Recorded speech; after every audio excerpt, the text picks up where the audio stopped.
5 ऐसी MCQ tips जिसको हर एक टॉपर फॉलो करता है, जिसकी मदद से वो अपने एमसीक्यू एग्जाम्स के अंदर तुक्का लगा के आता है और वो तुक्का एकदम सही भी निकलता है। मेरी जनरल सलाह ये है कि तुक्का जम के लगाइएगा परीक्षा में।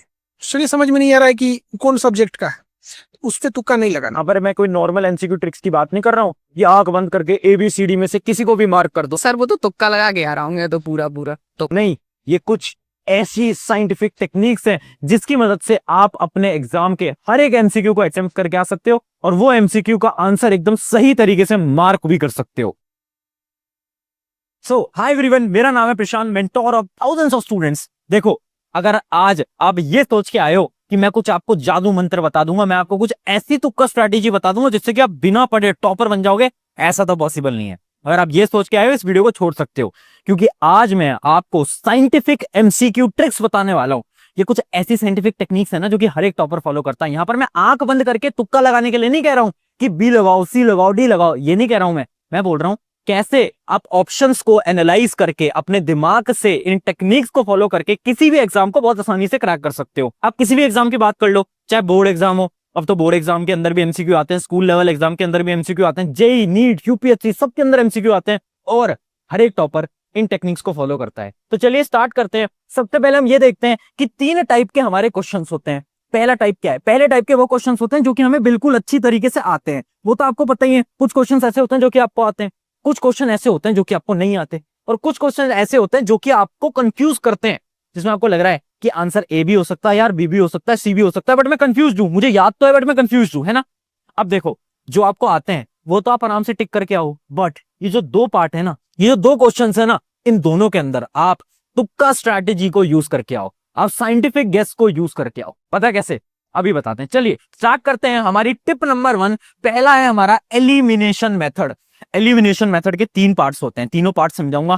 देखो, एलिमिनेशन मेथड जो बेसिक होता है वो आप सबको आता होगा, बट यहाँ पर मैं बेसिक एलिमिनेशन मेथड की बात नहीं कर रहा हूँ, मैं यहाँ पर बहुत एडवांस्ड एलिमिनेशन मेथड की बात करने वाला हूँ। अब ध्यान से सुनो यार, टेक्निक्स मैं बता दूंगा बट मुझे पता है केवल 1% लोग फॉलो करते हैं। अगर सिर्फ 1% लोग फॉलो करेंगे कोई फायदा नहीं होगा, इसलिए अभी के अभी वीडियो को पॉज करके कमेंट में अभी लिख दो yes I will follow this. उससे क्या होगा, आपको याद रहेगा कि हाँ यार, हमने प्रशांत भैया की वीडियो में कमेंट करा था, हमें फॉलो करना है और हम सच में इन टेक्निक्स को फॉलो करेंगे और अपने एग्जाम के अंदर अच्छे मार्क्स लेकर आएंगे। अब सुनो मेरी बात, सबसे पहली चीज क्या है, अपनी स्ट्रैटेजी है all of the above and none of the above strategy. ये स्ट्रैटेजी क्या कहती है? देखो, आप किसी भी एग्जाम को उठाओ, अगर उसके ऑप्शन के अंदर ऑल ऑफ द अबव आपको दिख रहा है ना, 95% चांसेस हैं कि वही आपका एकदम करेक्ट आंसर होगा। 95% चांसेस। ये हमें कैसे पता? हमने बहुत सारे सैंपल पेपर को एनालाइज करा है, बोर्ड एग्जाम को एनालाइज करा है, जेई एग्जाम को एनालाइज करा है, नीट एग्जाम को एनालाइज करा है। ऑल ऑफ द अबव हर बार सही आंसर निकलता है, 95% चांसेस है। और नन ऑफ द अबव अगर आपको कहीं भी दिख जाए तो उसकी सही होने की प्रोबेबिलिटी केवल और केवल 10% है।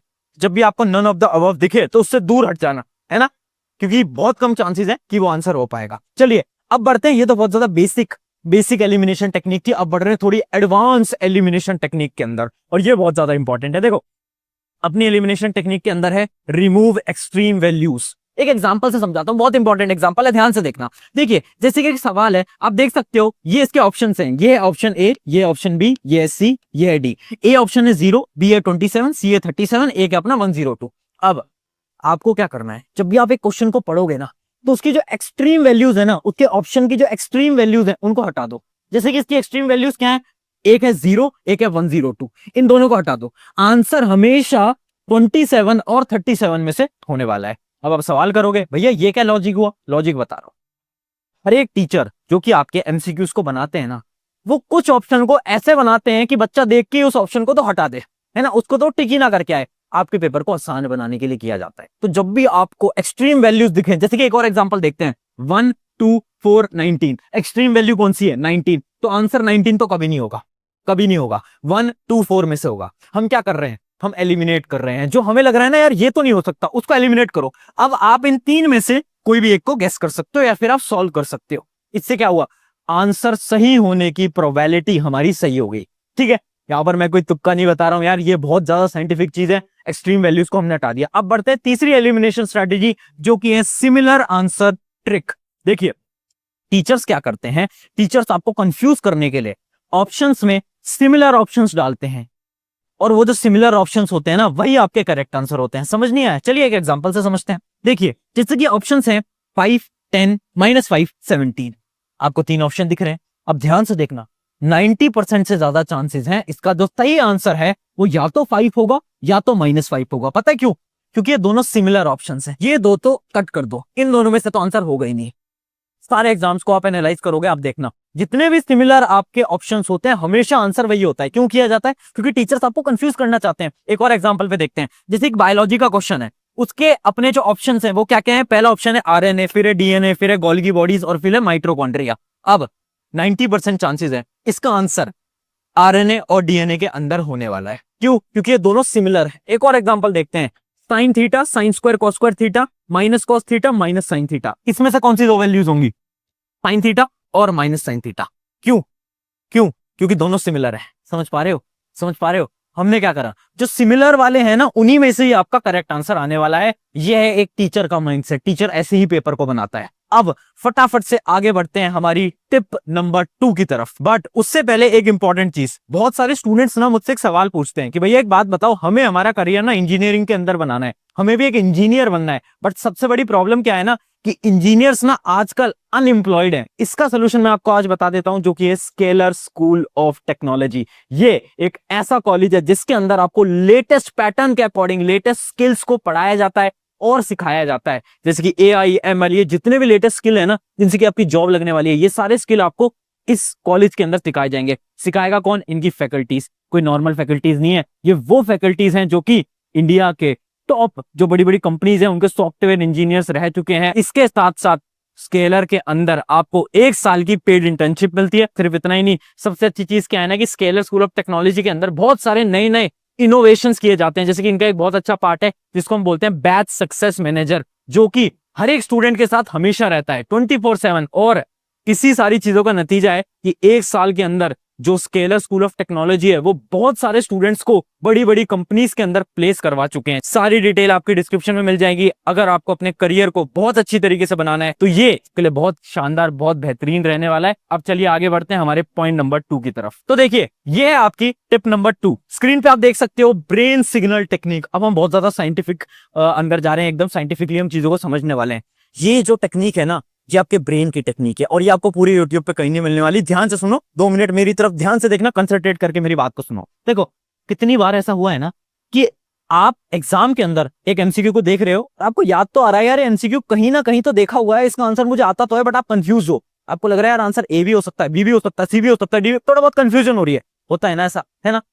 उन क्वेश्चंस के लिए क्या करना चाहिए, इसको एक एग्जांपल से समझाते हैं। इमेजिन करो आप स्कूटी या बाइक लेकर आए रात को अपने घर पे, आपने घर पे खड़ी कर दी और आपने चाबी कहीं पर रख दी। अब अगले दिन सुबह आप चाबी को ढूंढ रहे हो, पूरे घर में ढूंढ ली, कहीं नहीं मिल पा रही। अब आप क्या करते हैं? अब आप क्या करोगे? कैसे याद करोगे? अब आप ये याद करोगे सबसे पहले कि लास्ट टाइम बाइक मैंने कब ली थी। अच्छा, मैं रात को बाइक लेकर आया था, रात को बाइक लेकर आई थी। अच्छा ठीक है, उसकी जो की थी, उसकी जो चाबी थी वो मैंने कहाँ रखी थी? अच्छा, मैंने बेड पे रखी थी। हाँ यार, रात को मैंने बेड पे रख दी थी। ऐसे ऐसे याद करते हो ना, ऐसी चीजों को याद करते हो ना। सिमिलरली अब हमें हमारी पढ़ाई के अंदर भी ऐसे ही हमारे आंसर्स को याद करना है। देखो, एग्जाम के अंदर मानो ABCD 4 ऑप्शन है। अब आपको याद नहीं आ रहा, आपको लग रहा है यार मैंने कहीं तो पढ़ा, तो पता क्या करो, सबसे पहले आंसर को मत देखो, अब ये सोचो कि ये किस चैप्टर का सवाल है। आपने ढूंढ लिया, अच्छा ये वाले चैप्टर का क्वेश्चन है। अब खुद से पूछो उस चैप्टर में से किस टॉपिक का ये सवाल है। जब ये सवाल पूछोगे ना, ऑटोमेटिकली आपको उसका आंसर याद आ जाएगा। अब होता क्या है ना, जब ये रिकॉल करते हो ना कि अच्छा ये इस चैप्टर का सवाल है और इस चैप्टर में इस टॉपिक का सवाल है, तो आपके जो न्यूरॉन्स है ना ब्रेन के अंदर, वो कनेक्ट कर जाते हैं और उसका जो आंसर है, उसकी जो मेमोरी है, वो आपको अचानक से रिकॉल हो जाती है। तो ये इसके पीछे का साइंटिफिक कॉन्सेप्ट है। अब ये करोगे ना एग्जाम के अंदर, अचानक से आपको आंसर याद आ जाएगा। अगर फिर भी आंसर याद नहीं आता, देखो क्या करो, उस क्वेश्चन को छोड़ो, आगे बढ़ जाओ। अब क्या होगा, जब आप आगे बढ़ोगे धीरे धीरे आप और क्वेश्चन को सॉल्व करते रहोगे। अचानक से क्या होगा, आप एक सवाल को सॉल्व कर रहे हो, अचानक से आपके दिमाग के अंदर आया कि यार वो जो पिछला एक सवाल था ना MCQ वाला, जो मैंने छोड़ दिया था, उसका आंसर B होना चाहिए। अचानक से आपको याद आएगा। क्यों? क्योंकि शायद आपके जो न्यूरॉन्स है ब्रेन के, वो लेट कनेक्ट करे और आपको मेमोरी के अंदर रिकॉल हुआ कि उसका आंसर B होता है। ठीक है, आगे बढ़ते हैं। अगली टेक्निक है हमारी B and C option strategy. देखो, ये साइंटिफिक स्ट्रैटेजी नहीं है, ये रिसर्च बेस्ड स्ट्रैटेजी है। हमने बहुत सारे सैंपल पेपर्स को रिसर्च करा है, बोर्ड एग्जाम के, JEE एग्जाम के, नीट एग्जाम के, और हमें ये पता चला है कि 70% जो आंसर्स होते हैं ना वो बी या फिर सी में से होते हैं। या तो बी ऑप्शन होगा या तो सी ऑप्शन होगा। हाँ, तो इसका क्या मतलब है, जब भी आपको कंफ्यूजन हो कि यार मैं ए को लगाऊं या फिर मैं सी को लगाऊं, तो आप सी को पहले प्रेफरेंस देना या फिर बी को पहले प्रेफरेंस देना। आंसर हमेशा बी या सी में से देखने को मिलता है। भैया इसका रीजन क्या है? इसका रीजन ये है, एक टीचर की सोच से सोचो। एक टीचर ये नहीं चाहता कि आपको पहला ही आंसर जो ए ऑप्शन है, ऑप्शन पढ़ते ही आपको पता चल जाए अच्छा ये तो करेक्ट है। एक टीचर कभी नहीं चाहेगा पहला ही ऑप्शन करेक्ट हो, और एक टीचर ऐसा भी नहीं चाहेगा कि जो लास्ट वाला ऑप्शन है आपको मतलब इतना टाइम लग जाए कि आप लास्ट ऑप्शन तक आओ और आपको पता चले अच्छा लास्ट वाला ऑप्शन करेक्ट है। इस वजह से हर एक टीचर क्या करते हैं ना, बी और सी इन दोनों के बीच में ही अपने करेक्ट आंसर को रखते हैं। ठीक है, ये होती है हमारी बी और सी स्ट्रैटेजी। चलिए आगे बढ़ते हैं, हमारी tip number 4, assertion reasoning strategy. देखिए आजकल क्या हो गया है, बोर्ड एग्जाम के अंदर, जेईई एग्जाम के अंदर, नीट एग्जाम के अंदर असर्शन रीजनिंग बहुत बार पूछी जाती है ना। असर्शन रीजनिंग क्या होती है, दो स्टेटमेंट दी जाती हैं और ऐसे आपको ऑप्शन दिए जाते हैं ए बी सी डी, है ना।